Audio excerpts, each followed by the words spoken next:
মাননীয় তিনিচুকীয়া আৰক্ষী অধীক্ষক মহোদয়ৰ নিৰ্দেশ মৰ্মে আজি মাকুম থানাত এখন মিটিং অৰ্গেনাইজ কৰা হয়। মিটিঙত মই উপস্থিত থাকোঁ আৰু ইয়াতে মাকুম আৰু ডুমডুমা PS এৰিয়াৰ যিসকল ব্যৱসায়ী আছে, ব্যৱসায়ী সন্থাই হওক বা ট্ৰেডাৰ্ছসকল বিজনেছমেন আছে, তেওঁলোকে উপস্থিত থাকে।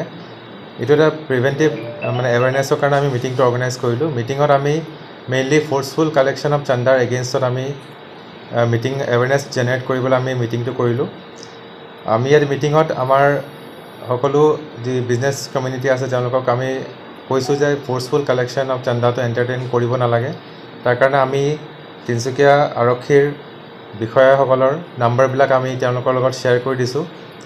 লগতে আমাৰ যি তিনিচুকীয়া পুলিচৰ যি ফেচবুক পেজ আছে, ফেচবুক পেজতো আমি নাম্বাৰসমূহ শ্বেয়াৰ কৰি দিছোঁ। যদি তেনেকুৱা কোনো ফ'ৰ্চফুল কালেকশ্যন তিনিচুকীয়া ডিষ্ট্ৰিক্টত হৈ আছে, সেই বিষয়ে আমাক অৱগত কৰক। আমি এজ পাৰ আমি ষ্ট্ৰিক্ট লিগেল একশ্যন আমি ল'বলৈ বাধ্য থাকিম, আমি ল'ম। আৰু লগতে জিলা প্ৰশাসনেও আপোনালোকে গম পাইছে যে ছেকশ্যন 144 ইম্প'জ কৰিছে আৰু টাস্ক ফ'ৰ্চো ক্ৰিয়েট কৰিছে। গতিকে সমগ্ৰ তিনিচুকীয়াতে কোনো ধৰণৰ ফ'ৰ্চফুল কালেকশ্যন যাতে হ'ব নোৱাৰে, তাৰ কাৰণে জিলা প্ৰশাসন, আৰক্ষী প্ৰশাসন আমি তৎপৰ আছোঁ। আৰক্ষীৰ ফালৰ পৰা আপোনালোকে সম্পূৰ্ণ সহযোগিতা পাব। আমাক অকল আপোনালোকে জনাওক ক'ত ফ'ৰ্চফুল কালেকশ্যন হৈ আছে। কিবা খবৰ থাকিলে আমাক জনালে আমি তৎপৰ হৈ পেলাই আমি ব্যৱস্থা গ্ৰহণ কৰিবলৈ আমি সদায় ৰেডি আছোঁ।